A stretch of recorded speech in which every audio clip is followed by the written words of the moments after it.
बिस्मिल्लाहिर्रहमानिर्रहीम। अस्सलाम वालेकुम। हमारा आज का मौजू मगज़ ककड़ी है।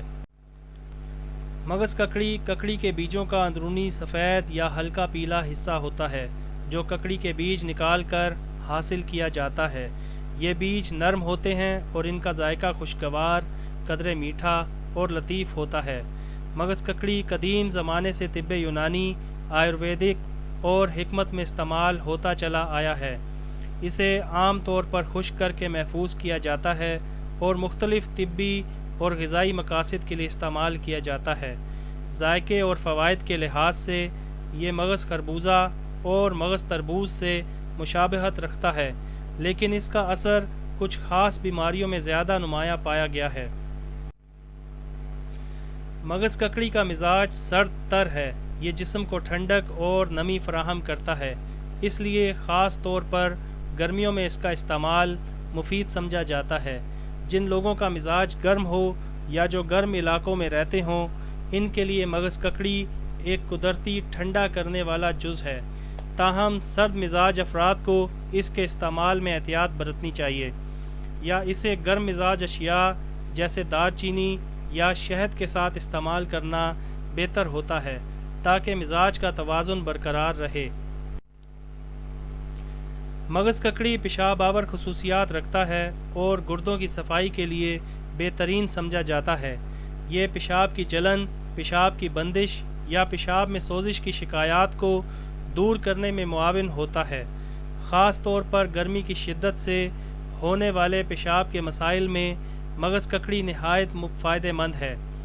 इसे अक्सर पेशाब आवर दीगर जड़ी बूटियों के साथ सफ़ूफ या अर्क की शक्ल में इस्तेमाल करवाया जाता है। गर्मियों के मौसम में जिस्म पर निकलने वाले दाने, गर्मी दाने या ख़ारिश की सूरत में मगज़ ककड़ी का इस्तेमाल खून को साफ़ करने और जल्दी अमराज को ख़त्म करने में मुफीद है। इसके मुसलसल इस्तेमाल से जिस्म की अंदरूनी गर्मी कम हो जाती है और जल्द पर होने वाली सोजिश या ख़ारिश में नुमाया कमी आती है। ख़ास तौर पर बच्चों में गर्मी दानों के लिए ये एक कुदरती इलाज है। मैदे की तेज़ाबियत और जलन में भी मगज़ ककड़ी मौसर है। ये मैदे की गर्मी को दूर करके निज़ाम हज़म को बेहतर करता है। जिन अफराद को बदहज़मी, पेट में जलन या सीने में तेज़ाबियत की शिकायत हो, इनके लिए मगज़ ककड़ी एक कुदरती ठंडक बख्श दवा है। इसके इस्तेमाल से मैदे को सुकून मिलता है और भूख की कैफियत मुतवाज़न रहती है। दिल की घबराहट, तेज़ धड़कन या गर्मी के सबब बेचैनी में मगज़ ककड़ी नहायत मुफीद है। ये दिल को फरहत और सुकून बख्शता है और जिस्मानी हरारत को कम करके राहत पहुँचाता है। इसे दीगर फरहत बख्श अशिया जैसे अर्के गुलाब या लीमू के रस के साथ मिलाकर इस्तेमाल किया जाता है ताकि दिल की गर्मी और बेचैनी का मौसर इलाज किया जा सके। नाक से खून आना एक आम गर्मी का मर्ज़ है जिसमें मगज़ ककड़ी बहुत मौसर पाया गया है। ये खून की गर्मी को कम करके नक्सीर को रोकता है। बच्चों और बड़ों दोनों के लिए यकसां फ़ायदेमंद है। बाज़ औक़ात इनके बीजों का अर्क निकाल कर या सफ़ूफ बनाकर इस्तेमाल करवाया जाता है ताकि खून के जोश और गर्मी को कम किया जा सके। जिस्मानी कमज़ोरी और दुबलापन के इलाज में मगज़ ककड़ी का इस्तेमाल भी किया जाता है। ये ग़िज़ाइयत से भरपूर होता है और जिस्मानी ताकत बहाल करने में मदद देता है।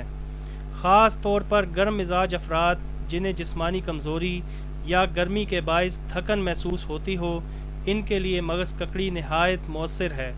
दूध या शहद के साथ इसका इस्तेमाल जिस्म को तवानाई बख्शता है। दिमागी गर्मी या चक्कर आने की सूरत में मगज़ ककड़ी ठंडक फराहम करता है और दिमागी सुकून के लिए मुफीद समझा जाता है। ये दिमाग को ताज़गी देता है और गर्मी की शिद्दत की वजह से होने वाले सर दर्द में आराम देता है। हाफ़्ज़े की कमज़ोरी या दिमागी थकन की शिकायत में दीगर अद्वियात के साथ मिलाकर इसका इस्तेमाल मुफीद रहता है। मगज़ ककड़ी सीने की गर्मी और खुश्क खांसी में भी फ़ायदेमंद है। ख़ास तौर पर जब गर्मी की वजह से गले में खुश्की हो یا کھانسی کی شدت بڑھ جائے تو مغز ککڑی کا استعمال گلے کو نرم کر کے کھانسی کو کم کرتا ہے۔ اسے شہد کے ساتھ کھانے سے کھانسی میں راحت ملتی ہے اور آواز میں بھی نرمی آتی ہے۔ گرمی کے موسم میں جسم میں پانی کی کمی اور پیاس کی شدت کو کم کرنے کے لیے بھی مغز ککڑی بہترین انتخاب ہے۔ یہ جسم میں نمی بحال کرتا ہے اور پانی کی طلب کو قدرتی طریقے سے کم کرتا ہے۔ مسلسل استعمال کرنے سے جسم کو ٹھنڈک ملتی ہے اور گرمی کی شدت کے اثرات کم ہو جاتے ہیں۔